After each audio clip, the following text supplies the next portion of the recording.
Good day, my dear students, and welcome to our Systems Analysis and Design class. In the previous video lesson, we discussed and differentiate the 5 categories of business information systems. In this video lesson, we will discuss who uses these business information systems. For today's agenda, we will discuss the organizational levels, the types of managers, and the roles of each level management. At the end of this video lesson, you should be able to explain who uses business information systems. Corporate organizational structure has changed considerably in recent years. As part of downsizing and business process reengineering, many companies reduce the number of management levels and delegated responsibility to operational personnel. Although modern organization charts tend to be flatter, an organizational hierarchy still exists in most companies. And the typical organizational model identifies business functions and organizational levels as we can see in our screen now. So within the functional area in the first image, okay, so within the functional areas, operational personnel, who are the low-level personnel, report to their supervisors or team leaders. The next level includes middle managers and knowledge workers, who in turn report to top managers. In a corporate structure, the top managers report to a board of directors. And this board of directors are elected by the company's shareholders. A systems analyst must understand the company's organizational model. So this model, so a systems analyst must have a knowledge on the organizational levels and understand the company's organizational model for him to recognize who is responsible for a specific process. For example, who is responsible for generating reports like this. Like for example, sales report, who is responsible for that specific process? Who is responsible in generating purchase order? Who is responsible in the inventory operation? Okay, so a systems analyst must understand the organizational model, okay, to recognize who is responsible for these specific processes and also decisions. Okay, who decides when to purchase? Who decides when to remove this stock kasi hindi na siya mabenta? Who make that decision? Dapat aware dyan ang systems analyst. Okay? Kailangan meron ding or naiintindihan din ng systems analyst ang organizational levels for him to be aware of what information is required by whom. Okay? So, sa enrollment system na lang, sino ba ang nag-evaluate ng grades ng students? Sinong nag-a-approve? Sinong nagko-conform kung itong estudyante na to pwedeng i-enroll ang subject na to, advanced subject na to, or hindi pa. Okay, so dapat alam mo kung sino yung mga involved na tao doon, okay, who make decision, okay, sino ang in charge dito sa process na to. Kasi in a business, madaming process yan. Okay, so sa transaction na lang, okay, sino ang nagre-record ng sales, sino ang nagpo-produce ng purchase order, okay, sino ang nagre-report sa top manager, sino ang nag-o-oversee ng day-to-day business operation, okay, dapat alam lahat yan ng systems analyst. So it's important also na i-discuss natin ito sa subject na systems analysis and design. Kasi being a systems analyst, you should also be aware of the company's organizational model. Okay? So yung mga business functions na involved in an organization are the following. So meron tayong marketing department, meron tayong production department. For example, sa human resources, ang business function involved there is yung recruitment of qualified personnel. In the accounting department, ang function nila doon is syempre on money. Okay, so yung kita, uh, nag, nag, is there a growth doon sa sales? Okay, may budget ba for IT infrastructure? Okay, doon sa sales, isang function din yan ng business. Very obvious naman siguro na one of the functions is sales. Okay? Sa information technology, okay, ang function naman nila dyan is to do research, okay, to automate processes para mas mapabilis yung mga transaction sa loob ng company.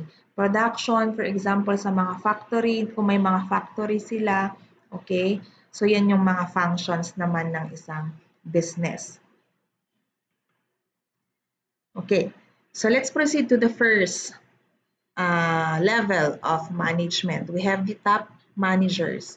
So top managers, sila yung CEO or Chief Executive Officers, Chief Marketing Officers, Chief Sales Officer or Chief Technology Officers. We also consider the presidents, the vice presidents, the managing directors, board of directors as top managers.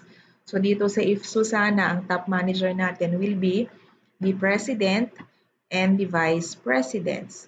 Okay, sila yung top managers. In a business, of course, we have the CEO, the CTO, the marketing officers. Ito yung mga nabanggit ko kanina. And ang job nila or ang role nila sa isang business is to develop long-range plans. At ang tawag natin dyan sa long-range plans na yan ay strategic plans. So meron silang 5-year strategic plan or 3 years strategic plan sa nasa business yan. Kung basta long range siya, so hindi lang siya within a year. So ang role, kumbaga sila yung thinker doon sa business. Kailangan nilang maging aware what will be the future of their business. Ano yung magiging trend after 5 years? Ano yung magiging trend after 3 years? Okay, kailangan meron silang vision on that kasi hindi nila magagawa yung strategic plan nila kung wala silang information about that.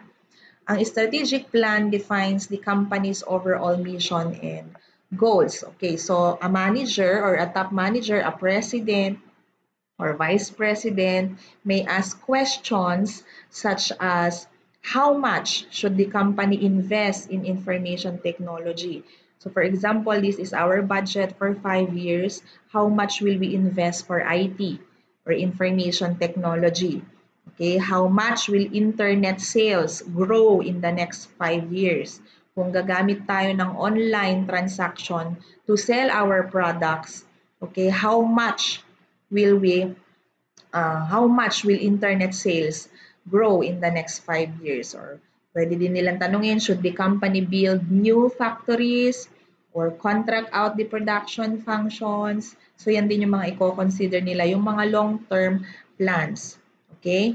Strategic planning affects the company's future survival and growth. So including IT long-term or including long-term IT plans.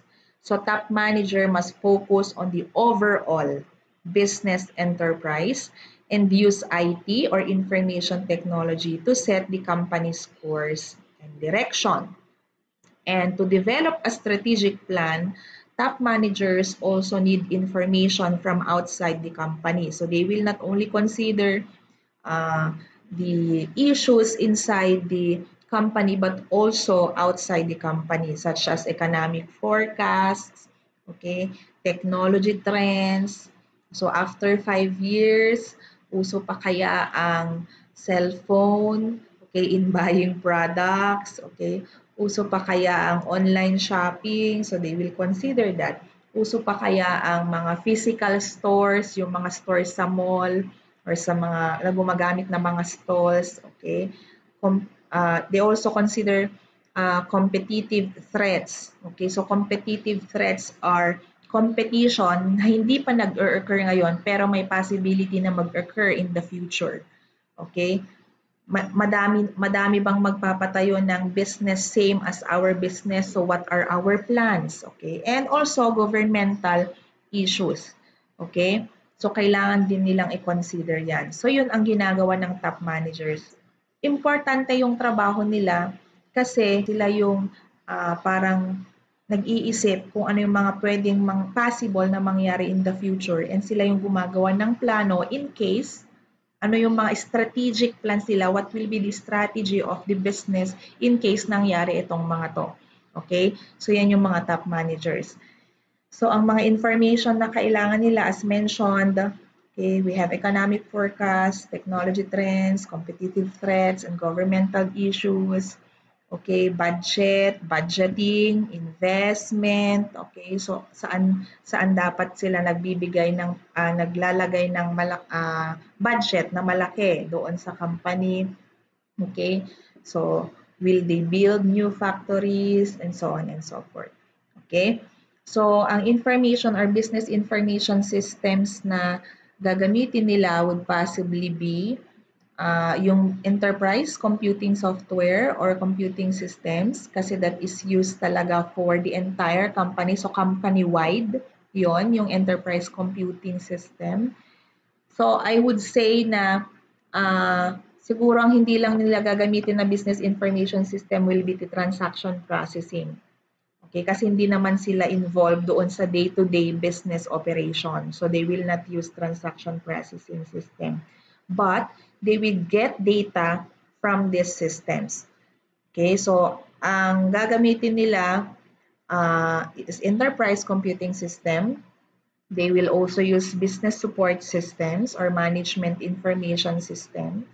Okay, kasi sabi natin in the previous video lesson, management information system where ang primary user nila are managers. Okay, so they will oversee the performance of the organization. They will probably use knowledge management system also in their decision making. And of course, user productivity pa rin. Okay, gagamitin pa rin nila ang user productivity system pwedeng in the preparation of their reports or scheduling. Pero usually, ang user productivity kasi naka-integrate na sa mga enterprise computing systems. Okay, so those are the top managers.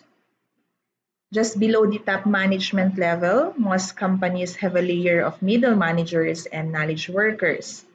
So middle managers may include, in a typical business, it may include division manager or regional manager or plant manager or branch manager if a certain company, for example, meron silang branch nationwide. So may mga branch manager, may mga regional manager. Okay, in a typical business, sa isang organization, for example, isang location lang sila, meron tayong tinatawag na marketing manager, may in charge doon na manager, merong purchase head manager, we have sales manager, we have operations manager, and finance manager, and so on. Okay, so sila naman ang middle managers. So, hindi pa kasali doon ang knowledge workers. Okay, and the role of middle managers, they provide direction or necessary resources and performance feedback to supervisors and team leaders. So they focus on a somewhat shorter time frame. So middle managers need more detailed information than top managers, but somewhat less than supervisors who oversee day-to-day operations. So, let's differentiate yung ginagawa or yung role ng middle managers doon sa team leader or supervisor. So, let's take this scenario. For example, in a business, a middle manager might review a weekly sales summary. For example, a sales manager will review the weekly sales summary kunwari of three areas or of three branches or of kunwari 3 stores. Okay, sa branch na yon meron tayong 3 stores. So ire-review ni middle manager yung weekly sales summary. Okay? Whereas yung supervisor or team leader, ang kakailanganin lang niya is yung daily report on customer sales at a single location. So kung ang kino-cover for example ni middle manager is yung 3 locations, so i-review niya yung weekly sales summary nila. Ang supervisor naman, ang i-review lang niya is yung daily report on sales at a single location. So kung sa Jollibee sana, yung Solano lang na branch or yung Solano lang na Jollibee ang ire-review ni supervisor. Pag middle manager, ire-review niya for example yung sales ng Jollibee sa Solano, sa Bambang at sa Bayombong for example. Kasi in province of Nueva Vizcaya.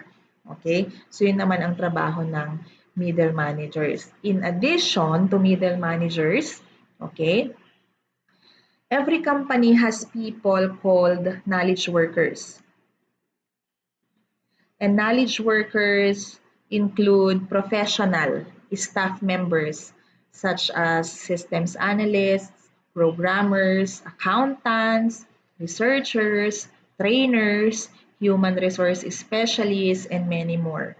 Okay, so sila ang trabaho talaga nila is very specific. So exclusive in this part lang. So hindi sila parang, hindi nila pinapakailaman yung overall business operation. Okay? For example, ang accountants, syempre, business needs accountants for money matters. Okay? Yung pag-ikot ng pera nila. They use or they ask help from a programmer if they want to automate something or if they want to revise. Okay? Yung kunwari meron na silang existing na computerized system and they want to revise yung isang process kasi nag-iba for example yung policy doon sa loob ng company, then they will ask for the help of programmers and so with researchers and trainers. Okay, so knowledge workers naman ang tawag natin dyan sa mga yan. And knowledge workers provide support for the organization's basic function. So parang kunwari sa isang military unit that requires logistical support. Ang isang company naman needs knowledge workers to carry out their mission. Okay, for example, sa strategic plan ng top managers, i-automate nila lahat ng processes, okay, in the operation department. Okay, yung paggawa ng chip, gagawin na nilang computerized, hindi na mano-mano. Yung pag-count, yung paglagay sa box, gagawin nilang automated lahat. Okay, so if that's the case, to carry out this mission, they will be asking for the help or for the expertise of systems analysts, programmers, researchers, of course, and of course, human resource specialists then. Okay, and knowledge workers use business support systems, knowledge management systems, and user productivity systems. So, yun yung mga ginagamit nila. So, hindi sila gagamit ng enterprise computing system because that is for top managers. Hindi rin sila gagamit ng transaction processing system kasi hindi naman sila involved sa day-to-day business operation. For middle managers naman, gagamit din sila ng business support system like knowledge workers, knowledge management systems. So business support system para meron silang data on their decision making, knowledge management system, and also user productivity systems. Okay, for scheduling of meeting, so gamit sila nun, preparation of reports, gagamit sila ng user productivity systems. Okay, so yan naman ang second organizational level management. We have the middle managers and knowledge workers. Next, we have supervisors and team leaders. Okay, supervisors are often called team leaders. So they oversee operational employees and carry out day-to-day functions. So ang ginagawa ng supervisors or team leaders, they coordinate operational tasks and people. They make necessary decisions. They ensure that the right tools, the right materials, and training for operational personnel are available. So like other managers, like other supervisors and team leaders, okay, they also need decision support information, yung mga supervisors and team leaders. So they will use business support systems, they will use knowledge management system, and also user productivity systems to carry out their responsibilities. So, kung ang middle managers, sila yung mga sales manager, marketing managers, ang supervisors naman, sila yung parang department heads. So, sa isang department, sila yung head. Kunwari, doon sa Jollibee na example natin kanina, di ba merong pinaka-manager doon sa ang pinaka top manager sa Jollibee is syempre yung president ng Jollibee Corporation. Lahat ng Jollibee sa buong sabihin na nating bansa kasi madami naman ng Jollibee sa even in other countries. Okay? Ang middle managers, pwede nating sabihin yung mga managers or general managers. For example, sa Nueva Vizcaya, may isang general manager. Sa Mindanao, may isang manager. So, sila naman yon. And ang supervisors, pwede nating sabihin na yung kunwari sa Solano, okay, merong isang team leader or supervisor doon. Okay, so yun naman ang supervisor. So, they coordinate operational tasks. So, sila yung parang may direct contact sa mga operational employees. Okay? So, sila yung nagpro-provide ng tools. Kunwari sa Jollibee, kung naubos na ang ketchup for french fries, kung naubos na ang sauce or gravy, sila yung nagpro-provide doon. Sila din yung nag-i-ensure na yung right training for example sa mga nasa front desk, yung mga cook, okay, ino-oversee nila lahat yan. Kung tama ba yung pagkakaluto, ganyan. Kung food chain, sana yan. So yan naman ang supervisors and team leaders. Last, yung nandun sa low level are the operational employees. Okay? So operational employees include users who rely on transaction processing systems to enter and receive data they need to perform their jobs. So yung usapang Jollibee natin, sila yung mga cashier, sila yung mga cook, sila yung mga janitor, guard, lahat ng involved dun sa day-to-day business operation. Sa mall, for example, sila yung cashier, sila yung bagger, sila yung inventory personnel, yung nag-i-inventory, nagka-count ng mga naiwan na product before they leave. Okay? Sila yung mga sales lady. Okay? Yun naman ang operational employees. And of course, ang ginagamit nila are transaction processing systems like kung sa cashier sana, yung point of sale system, yung ginagamit nila doon sa department store na may barcode that reads yung barcode, okay, of a certain product and then pumapasok sa loob ng computer. So sila naman yung mga yon. So in many companies, operational users also need information to handle tasks and make decisions that were assigned previously to supervisors. So yung unang sinabi ko kanina, most or some decisions are already delegated to operational employees. Okay? And this trend is called yung ganon na i-delegate nila sa mga operational users. Yung trabaho lang dati ng managers, ang tawag na natin doon ay empowerment. And it gives employees, operational employees, to be specific, to be more responsible and accountable. So many companies find that empowerment improves employee motivation and increases customer satisfaction. Okay, kasi in case nagka-problema sa isang physical store, syempre hindi na dapat tatawagin pa yung manager or yung supervisor. Okay, pwede nang i-decide yan ng mga operational employees. Okay, so those are the four levels of management in an organization, so organizational levels, and yun yung mga functions or roles nila, and yun yung mga ginagamit nila na information systems. Okay, so for your activity, same instruction. In using a word processing software like Microsoft Word, type your name. Below your name is your section. And ang guide question natin is, who uses information systems? For example, top manager. So, number 1, top manager. And then, ano yung ginagamit niya na business information system? Enterprise computing ba? Transaction processing ba? Or combination ng mga yan. So, you list down kung ano yung among the 5 categories of information, business information systems, ano yung ginagamit ng top managers. Next, middle managers and knowledge workers, ano yung mga ginagamit nilang business information systems. Next, we have supervisors and team leaders, ano yung mga ginagamit nilang business information system. And operational employees, ano yung ginagamit nila operational systems. So after listing kung ano yung ginagamit nila, write a brief description kung saan nila ginagamit ito. Okay? Para yung in-example ko kanina, operational, bonus na to, operational employees, ang ginagamit nila ay transaction processing system.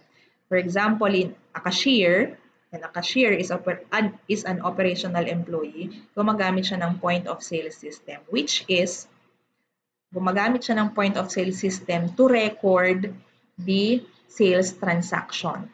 Okay? And a point of sale system is an example of transaction processing system. So you need to explain, okay, kung bakit yon ang ginagamit nila ang business information system. And after that, you upload your activity in Google Drive. And inform me via PM kung naka-upload na kayo.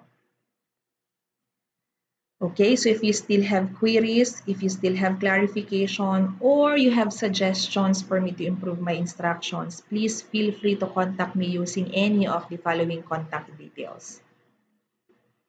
Congratulations for completing this video lesson. See you on the next part of this video lesson series.